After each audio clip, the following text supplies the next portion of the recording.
This is the GRP podcast where we talk about God, religion, and politics. And I'm your host, Hijabi Down Under.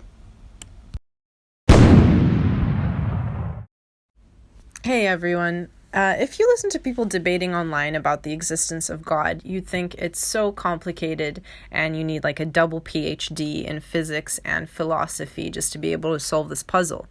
But I'm going to show you that actually it's way simpler than that. And I'm going to demonstrate it to you by showing you that science has, in fact, a long time ago proven that God exists. But, it's a bit uncool to say so in the English-speaking world.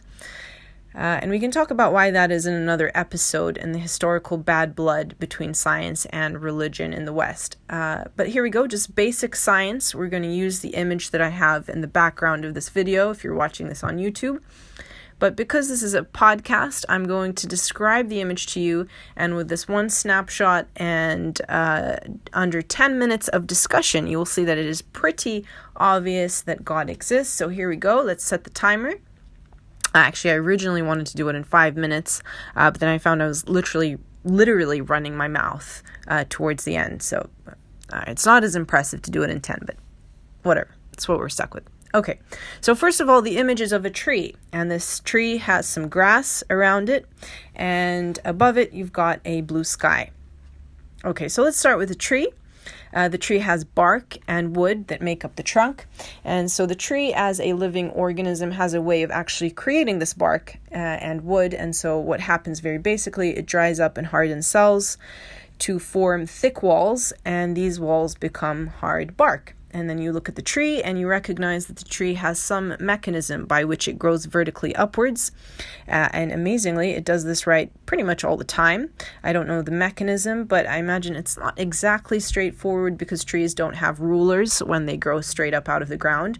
And then up the top, you've got leaves. And this is the cool part because the tree actually has waterways that go between the roots and the ground up to the leaves. So it somehow sucks up the water and carries it up all the way to the leaves.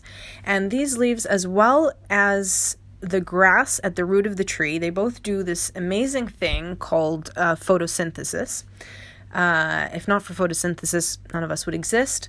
What they do is they convert the energy from the sun and the heat from the sun, and they turn it into, the light from the sun, and they turn it into food, basically. Glucose to start off with, and then that glucose is converted into lots of different molecules.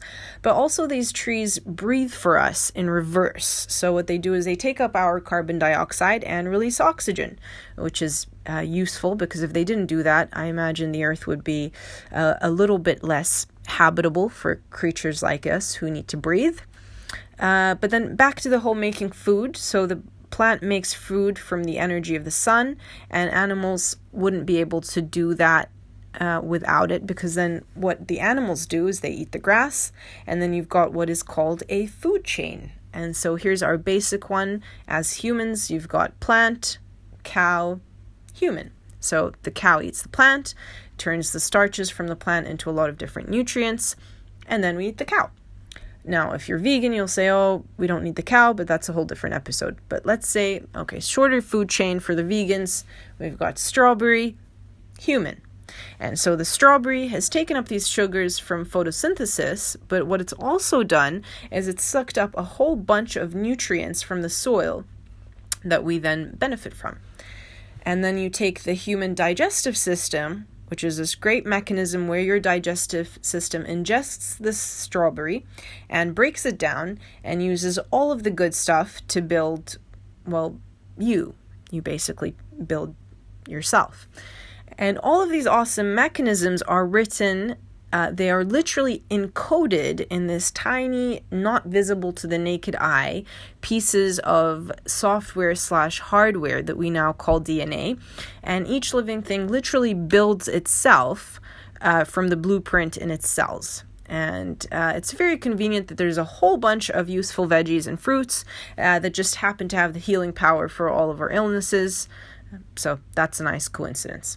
Okay, so now we're still at ground level, but then what you do is you look up above the tree and you see the blue sky and clouds. And so these clouds represent this fantastic irrigation system that the planet has. And so what happens is the water evaporates by the heat of the sun from the ground, from the rivers, the sea, ocean, etc., and form these clouds. And then these clouds are diverted this way and that by wind, and then dumps this rain on a completely different area, which is great because then if you didn't have this irrigation system, the only way you could get water as a plant is by being near a river. And so it's quite useful that we have this water cycle which takes up this water and distributes it. And as God says in the Quran, by means of this rain, a land which is quote unquote dead is brought back to life. And if you haven't watched David Attenborough's documentary One Planet, I highly recommend you watch it. You can literally see this in front of your eyes. I mean, on Netflix, you can watch it. The African deltas literally come back to life after monsoon rains. Okay, so now we stay at sky level and we recognize that this is all possible because we have an atmosphere on this planet, which is useful. If we didn't have an atmosphere, we wouldn't be able to breathe and life would not exist. But also the atmosphere allows for the scattering of light within the day layer, and the phenomenon of quote-unquote day is thanks to this atmosphere, so that's useful. Okay, and now we zoom out again, and we look at the planet, and we see that the planet is sitting in a solar system, and it's sitting within the habitable zone. So basically, the habitable zone is the right spot from the right distance from the sun.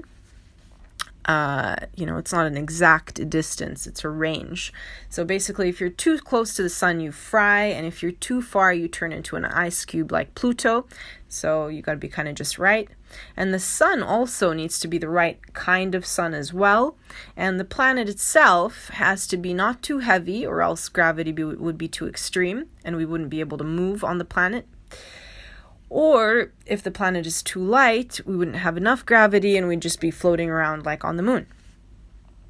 And then you zoom out again out of the solar system, and we now know that due to several factors, we happen to be in the right kind of galaxy as well. So I'm not too strong on this point, but if you're interested, you can look up Hugh Ross's book, Improbable Planet, and he goes into it in good detail. But basically, you want to be in a position in the galaxy where you're not going to be bombarded with random like shizzles from the universe, like meteors and other nasty rocks that might dislodge you from your orbit, which would lead to, death.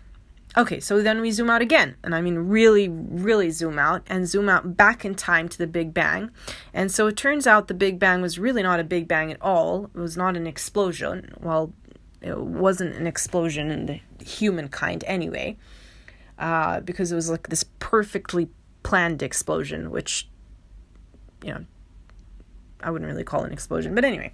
Okay, so everything started at one small spot with all of the energy of the universe in one spot. And so it turns out that the expansion of that one spot had to be extremely careful, I could say. So if the universe expanded too quickly, then energy would all dissipate too quickly outwards and you'd have nothing. And if it expanded too slowly, then it would collapse onto itself. Instead, it had to be it had a very fine line. You needed the just right explosion to allow for energy to coalesce into matter and into atoms, starting off as hydrogen and then later heavier atoms. And if all that isn't enough, physicists have discovered over 140 factors that make the laws and parameters of the universe just right to allow life to exist. It's now very well known. You can look it up. It's called the anthropic principle.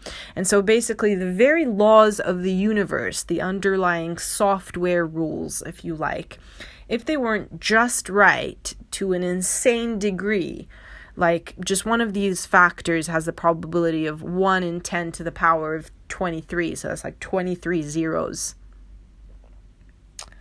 then life wouldn't exist. Okay, so there you have it. Under 10 minutes. I think that was a pretty good run. A sensible and likely explanation for all of this is that there is a being, I'm going to say capital B, being, who is far more powerful and capable and intelligent than all of us, who designed and brought into being the heavens above, aka our universe, and the planet we live on, and us. So there you have it. All of the philosophers are now out of jobs, and you're welcome.